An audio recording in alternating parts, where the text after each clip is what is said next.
Do you know the feeling of being turned into a joke by the very person you once loved, right in front of the powerful crowd? Mariah, a pregnant wife, received an invitation to the gala from her unfaithful husband. She knew well it wasn't an honor, but a trap. Every gaze was waiting for the moment she would fail. Yet behind those tearful eyes, Mariah made a decision no one expected, and if you skip this story, you'll miss one of the most extraordinary resurrections ever. On the 42nd floor of the Manhattan Tower, golden light poured over the polished wooden table. Amber, Ethan's young mistress, tilted her head slightly, her blonde hair falling over her shoulder like a provocation. She laughed, her voice stretched out, making sure the whole room could hear. "Are you sure? You're going to let her show up at the gala? A pregnant woman, in a cheap dress?" Laughter rippled around the table like waves.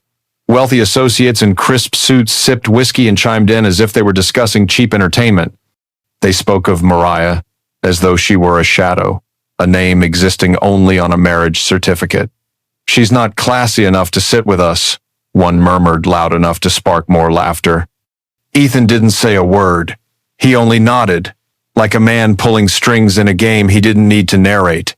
His eyes stayed glued to the numbers on the contract, as if that were the only thing of value.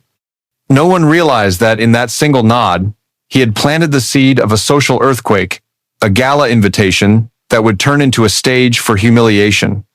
Across the city, Brooklyn sank into the dim glow of late afternoon. In a small apartment with peeling walls and a worn wooden table by the window, Mariah sat alone, her hands resting on her belly, her laptop open. The chime of a new email broke the silence. The company's logo appeared, along with the blunt subject line, "Invitation to the annual gala." Her heart froze. The message was cold, just a few emotionless lines. No warm wishes, no respect, only dry words like a contract. But Mariah understood. This wasn't a ticket of honor. It was a social trap, a chessboard where she was the pawn set up to fall in front of a glittering audience. She leaned back in her chair, eyes closed. Echoes of mocking laughter she'd once overheard in the company hallway rang in her mind. Stares that cut, whispers that ridiculed, it all returned now, like invisible whips striking her heart. On the dining table, unpaid bills still lay scattered. In her closet, the only maternity dress she owned was a discount item from a shop down the street. Mariah knew they would laugh. Laugh at the heaviness of her steps, at her growing belly, at the pain hidden behind her eyes. And perhaps Ethan would be there too, coldly watching, letting the humiliation play out like a performance he had scripted. Yet what hurt most wasn't the mockery, it was the memory. Once, in this same apartment, Ethan had knelt down, pressing his ear to her belly to hear the tiny heartbeat within. "We'll do everything for our child," he had said. Now, that promise had dissolved into smoke, replaced by a trap disguised as an invitation. As night fell, Mariah sat by the window, watching the stream of headlights flowing like a river of light below. Inside, a wrenching struggle tore at her. Should she stay hidden and keep a shred of peace, or face the storm and be shattered in public? She laid a hand on her belly, feeling the small kick of the child within. A life was growing, an innocent heartbeat. Was it worth staying silent, accepting humiliation? Out there, Manhattan glowed brilliantly, ready for gala night. Inside the small apartment, a woman weighed her choice, to step out and confront it all, or to shrink back and accept defeat. Dear audience, grab a glass of water, take a moment to relax, and keep listening to the story. The twists are still to come. And please drop a comment below letting me know where you're watching from and what time it is for you. It's always a joy to see who's joining us from around the world. Drop a 1 in the comments if you find this story gripping so we can keep bringing you more captivating tales. Outside the small window of the Brooklyn apartment, the streetlights flickered like scattered stars in a city that never sleeps. The night wind slipped through the half-closed frame, carrying with it the damp chill of the East River. On the worn wooden table, books lay open and unfinished, a cup of coffee growing cold beside them. Sienna Bennett, Mariah's younger sister, sat there, her long black hair falling over her shoulders, her eyes fixed intently on her sister. She had just returned after a long train ride from Chicago, Sienna was in her final year at Columbia University, one of the few places where she felt free enough to dream. But at this moment, those dreams didn't matter. Her sister, the woman who once seemed unshakable as a fortress, was trembling, one hand resting on her pregnant belly, her weary eyes carrying the weight of the city's darkness. "Sis," Sienna set her book down, her voice ringing with resolve. "You've been around them long enough to know every word, every gesture. Don't forget, true class isn't in a credit card, it's in how you stand your ground." Mariah sighed softly, her shoulders sagging as though the weight of both past and present pressed heavily on her chest. Her gaze lingered on a crack in the faded wall. "You don't understand. They want to turn me into a joke." Her voice broke like the shatter of glass. Sienna raised her brows. The warm yellow light reflected in her eyes, glowing like a small but stubborn flame. "Then let them laugh," she said, her tone unwavering. "And afterward, let them fall silent when they see you walk in like a goddess. You don't have to do anything except show them you're not the same." Mariah stayed quiet. Memories surged back. The radiant wedding day, the time Ethan held her hand walking down the company hallway, promising they would build an empire together. Now all of it was twisted into a cruel joke. Sienna looked at her sister, her heart aching. She knew Mariah had endured too much: the betrayal, the scornful glances, and now this gala invitation disguised as a blade. The air grew heavy. Outside, a car horn wailed, blending with the distant rhythm of a street band's drums. The city seemed to mock them. While the world outside pulsed with life, inside this apartment, one woman had to decide whether to lift her head high or lower it and walk away. Sienna let out a small laugh, tinged with bitterness. "Remember? Back then you dared to wear a borrowed secondhand dress to an interview, and the director had to stand up out of respect for the way you answered. You never needed anything to prove yourself, so why have you forgotten now?" Mariah turned, her eyes red, but within them a faint glimmer sparked. The child inside her shifted, a small kick like a reminder. She placed her hand on her belly and gave a faint smile. "Maybe I need to remember." The mood between the sisters shifted slowly. Sienna poured more water into a chipped glass, handed it over with a teasing grin. "Here, drink this, otherwise tomorrow you'll blame me for not giving you the strength to go be a goddess." Both of them laughed. The sound light and fleeting, cutting briefly through the dense fog of worry. But then Mariah's gaze fell back on the email glowing on her laptop screen, and the laughter faded. The gala invitation was still there, cold and metallic.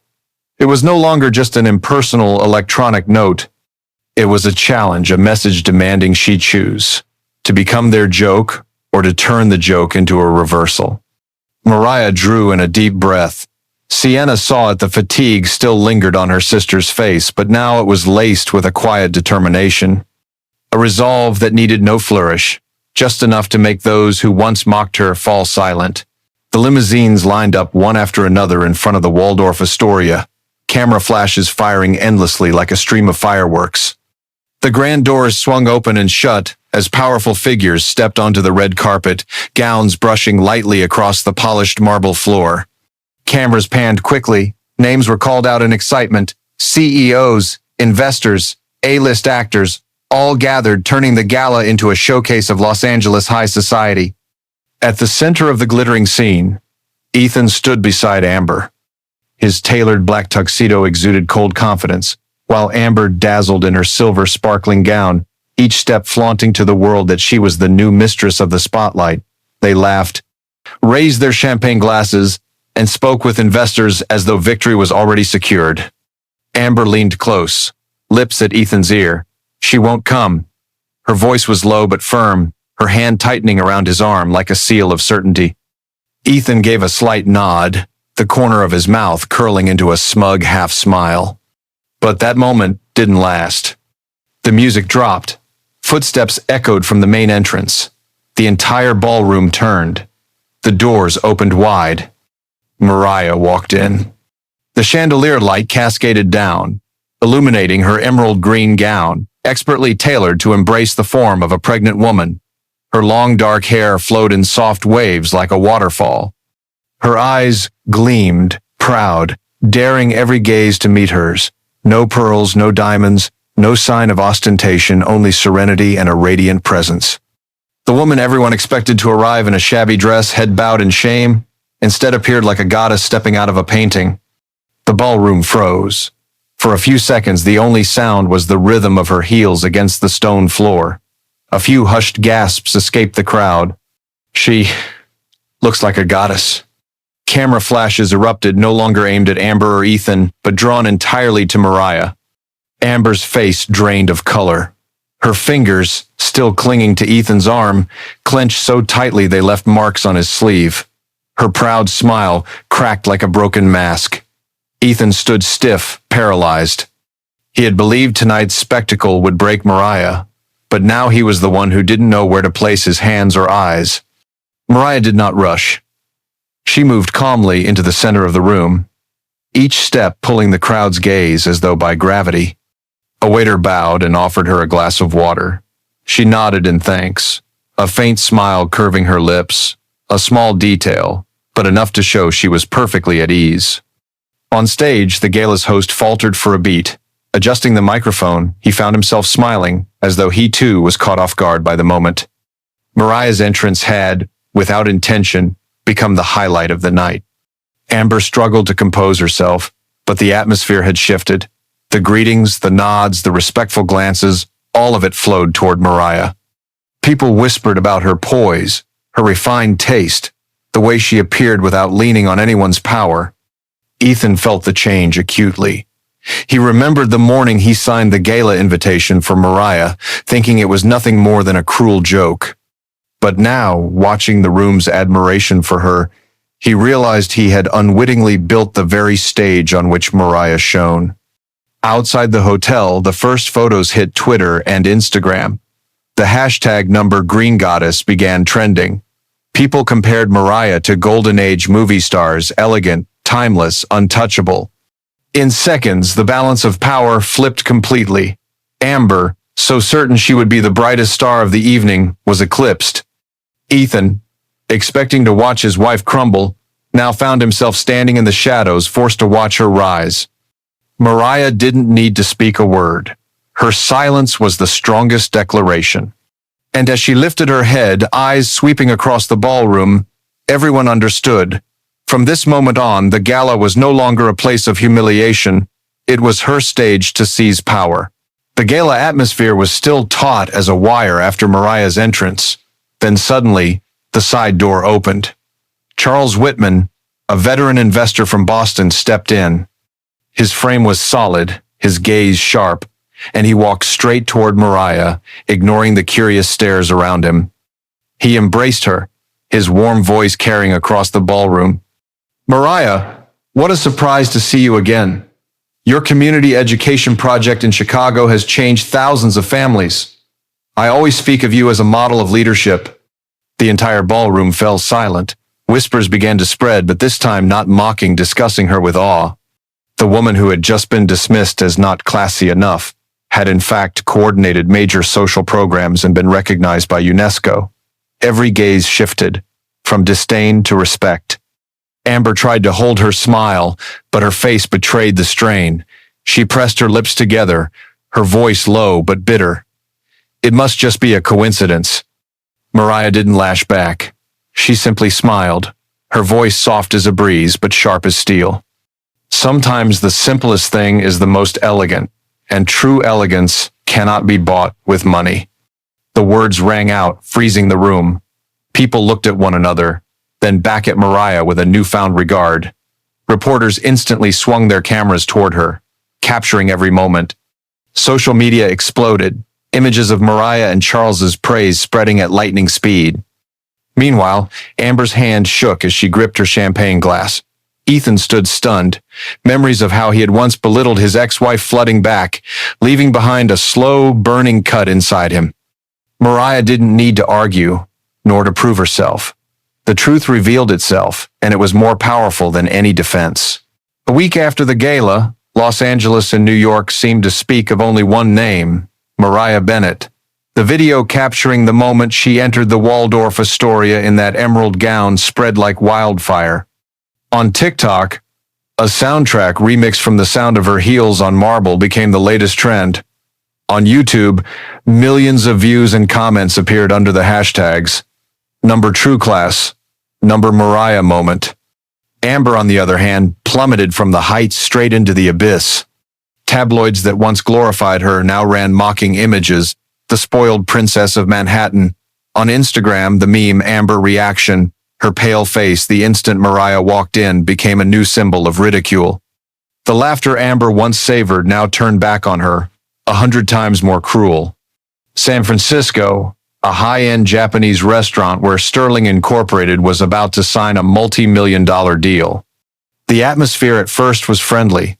Sashimi arranged like artwork, sake glasses filled, diplomatic smiles exchanged.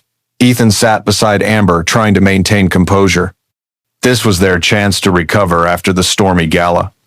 But Amber couldn't restrain herself. When a Japanese investor mentioned the woman from the viral video, his eyes filled with admiration, Amber let out a sharp laugh, her tone cutting. Mariah is nothing but an abandoned wife, unworthy of standing among us.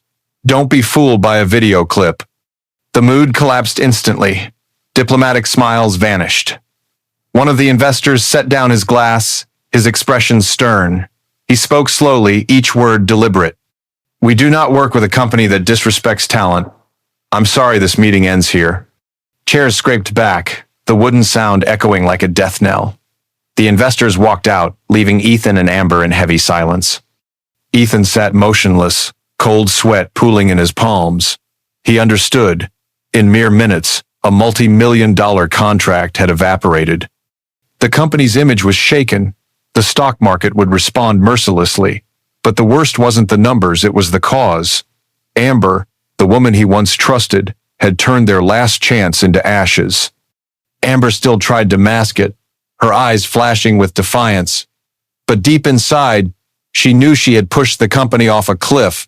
The taunts on social media she might have endured. But losing investor confidence, losing financial backing that was fatal. The media didn't miss its chance. News of the failed meeting in San Francisco immediately hit major financial outlets. Headlines scrolled across screens. Sterling Incorporated loses key deal over offensive remark. Once again, Amber was at the center, not for glamour, but for arrogance turned self-destruction. For the first time, Ethan had to fully face the truth. It had all begun with his own cruel joke. The gala invitation, the smug laughter, the complicit nod each moment replayed in his mind, like a slow-motion reel.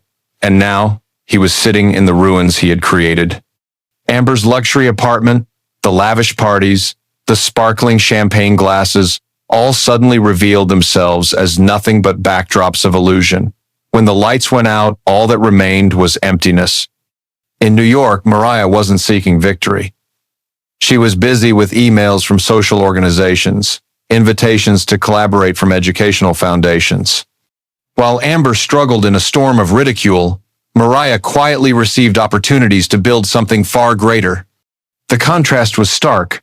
One clung desperately to fading illusions, the other walked step by step into the light of truth. 2 months passed, and the noise on social media had faded, replaced by new everyday stories. But for Mariah, the trajectory of life had completely changed. She was no longer surrounded by mocking laughter or prying eyes. Instead, her schedule was packed with meetings with nonprofit organizations, invitations to speak, and community projects.